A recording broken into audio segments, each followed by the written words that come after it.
बिस्मिल्लाहिर्रहमानिर्रहीम। मज़त मैया हुन आन गे। भारत ने जब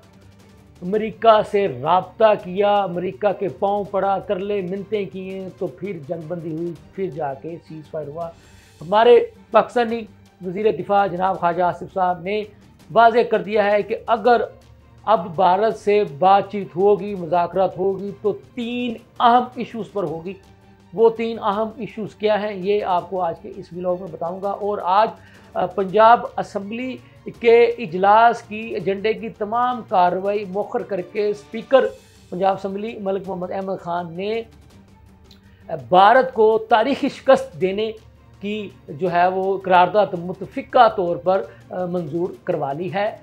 तो लम्हा न्यूज़ के साथ मैं हूँ आपका मेज़बान शहजाद मलिक। नाज़रीन, बात यह है कि जैसा कि मैंने आगाज़ में कहा कि मज़त मैया हुन आन गे, ये मैंने इसलिए कहा कि आपके इल्म में होगा कि पहलगाम वाक़या को बुनियाद बनाकर पाकिस्तान पर बेबुनियाद और घटिया किस्म के बग़ैर किसी शवाहिद के इल्ज़ाम लगाकर भारत ने पाकिस्तान के सिविलियन पर, औरतों, बच्चों और निहत्थे लोगों पर जो कभी राफेल तैयारों तो कभी ड्रोन के ज़रिए से जो वहशियाना दरिंदगी का सिलसिला शुरू कर रखा था, जब उसके जवाब में पाकिस्तान ने अपना हक़ दिफा महफूज रखते हुए और अपना हक़ दिफा इस्तेमाल करते हुए सिर्फ एक जवाब दिया,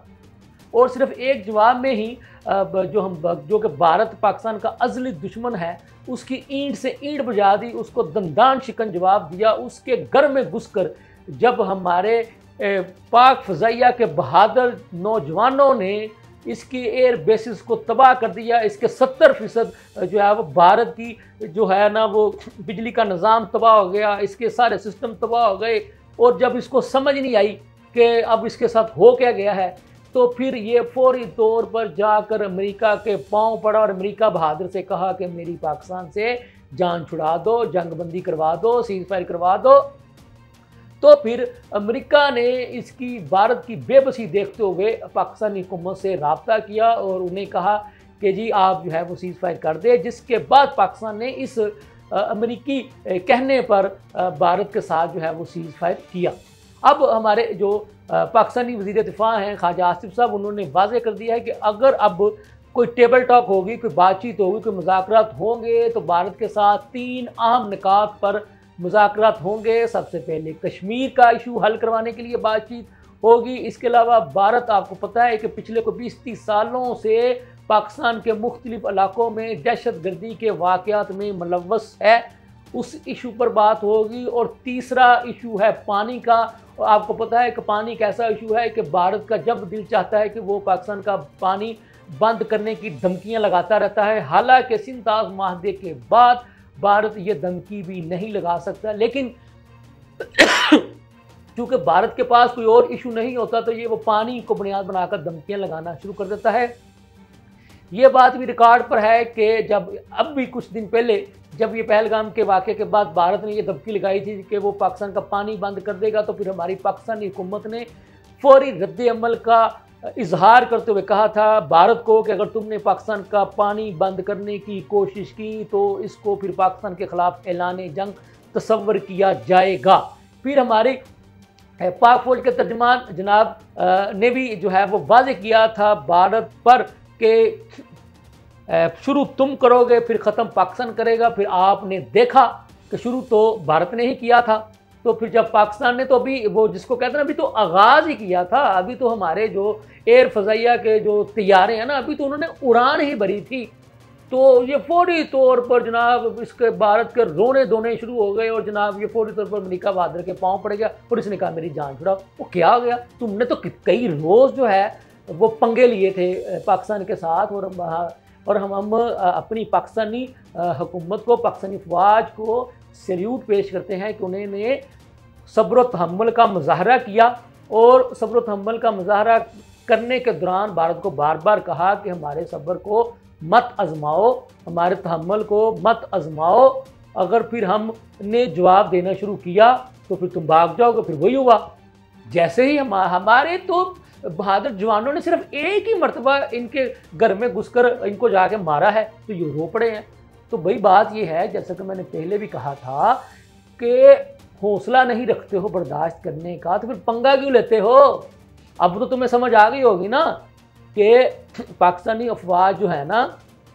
वो सिर्फ एक मरतबा ही मारती है, और फिर उसके जो असली दुश्मन है ना उनका रोने धोने की आवाज़ें दुनिया के कोने का जो आखिरी मुल्क है यानी अमेरिका, वहाँ तक फिर उसके रोने धोने की आवाज़ जाती है। तो अब भी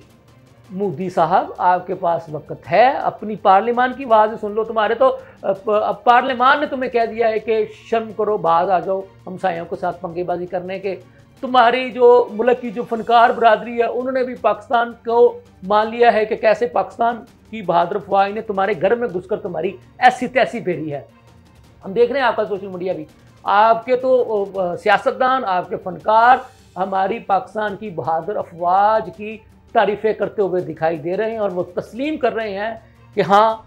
ये तारीखी वाक़या है कि पाकिस्तानी अफवाज ने भारत के अंदर घुसकर भारत को जो है वो नानी याद करवा दी है, घुसकर मारा है। और भारत का वो गुरूर जो उसको राफेल तैयारों में नज़र आ रहा था, उसके वो 5 तैयारे जब उसके मार गिराए तो भारतीयों को भी समझ आ गई कि ये पाकिस्तान के अलावा कोई और कर ही नहीं सकता। तो इसके अलावा जो तुमने अपनी तरफ से बड़े ड्रोन जो है वो उड़ाए थे कि शायद पाकिस्तानी जो अवाम जो है वो डर जाएंगे, तुमने देखा जो तुमने ड्रोन उड़ाए थे उनका हमारी पाकिस्तानी अवाम ने तुम्हारे ड्रोन के साथ कैसे जो है ना वो खेलना शुरू कर दिया था। तुम्हारे जो ड्रोन के जो मलबे थे, कभी कोई हमारा पाकिस्तानी जो है वो उसको जनाब वो कंधे पे उठा के लेके जा रहा, तो कभी कोई मोटरसाइकिल की टैंकी पे लेके जा रहा, तो कभी कोई उसको ठोकर मार कुछ कर रहा। तो भाई बात यह है कि हमारे जो पाकिस्तानी है ना अल्हम्दुलिल्लाह जो मुसलमान है, हम जज्बे के साथ लड़ते हैं, जोश और जज्बे के साथ लड़ते हैं, मौसे में डर नहीं लगता, क्योंकि हमारा ये ईमान है कि हम जो मुसलमान हैं हमने एक ना एक दिन अपने रब अपने अल्लाह ताला के पास वापस जाना है। तो हमारी भी ये कोशिश होती क्यों ना फिर अपने वतन की हिफाजत करते हुए जान की कुर्बानी दें, शहादत का रुतबा हासिल करें, तो फिर अपने अल्लाह के पास जाएं। तुमने देखा हमारे जवानों ने तुम्हारे घर में घुसने से पहले खुद वसीयतें लिखी खुशी खुशी से अपने वालिदैन के नाम, और कहा कि जनाब हम अपने दुश्मन को मज़ा चखाने के लिए जा रहे हैं,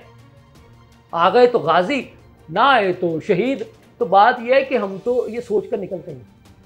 तुम्हारे लिए मुश्किल हुई थी और तुमने फिर देख लिया, फिर तुमने भागने में आफियत जानी, तो रुकते ना तुम्हें दिखाते और भी। बहरहाल